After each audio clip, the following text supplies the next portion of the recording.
Siamo giunti al 9° giorno di sciopero degli operatori ecologici. Quei pochi cassonetti non interessati da incendi rimasti al loro posto continuano ad essere sempre più costellati da spazzatura intorno ad essi e l'odore nauseabondo che provoca l'immondizia pare destinato solo a crescere e a spandersi sempre di più. La situazione igienico-sanitaria è oramai precaria. Pasqua intanto si avvicina, mentre la soluzione per i lavoratori in sciopero sembra tardare ad arrivare.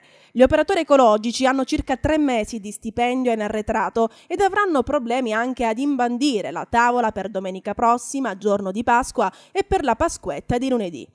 Intanto sono iniziati i riti della Settimana Santa anche a Favara, con le relative processioni. Oggi è martedì, tra meno di 3 giorni sarà il Venerdì Santo, con la crocifissione al Calvario del Cristo.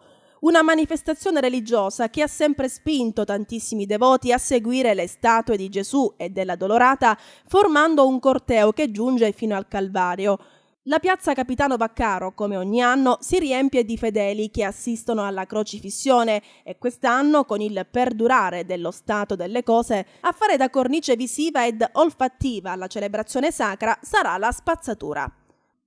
Vi immaginate svolgere in mattinata il rito della crocifissione e dal pomeriggio fino a tarda sera quello della spartenza in mezzo all'immondizia e agli odori nauseabondi. Ma da quando ricordo io non è mai successo, tra l'altro addirittura hanno tolto pure i fustini durante le festività del Venerdì Santo per rispetto sempre di quello che ci sarà in questa piazza Capitano Vaccaro.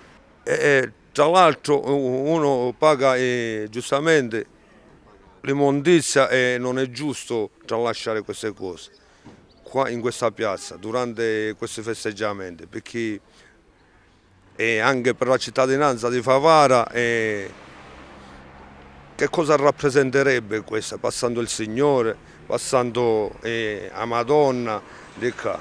Penso che non è neanche da festeggiare a questo punto la festa del Venerdì Santo. Speriamo che entro venerdì la situazione economica dei lavoratori si risolva per la serenità soprattutto delle famiglie interessate, ma nel caso ciò non avvenga sarebbe opportuno che dall'amministrazione provvedessero, almeno per tale particolare data, in qualche modo a far rimuovere la spazzatura, quantomeno nel percorso interessato alla processione, al fine di permettere lo svolgimento della triste commemorazione solo in religioso silenzio piuttosto che in vomitevole scenario.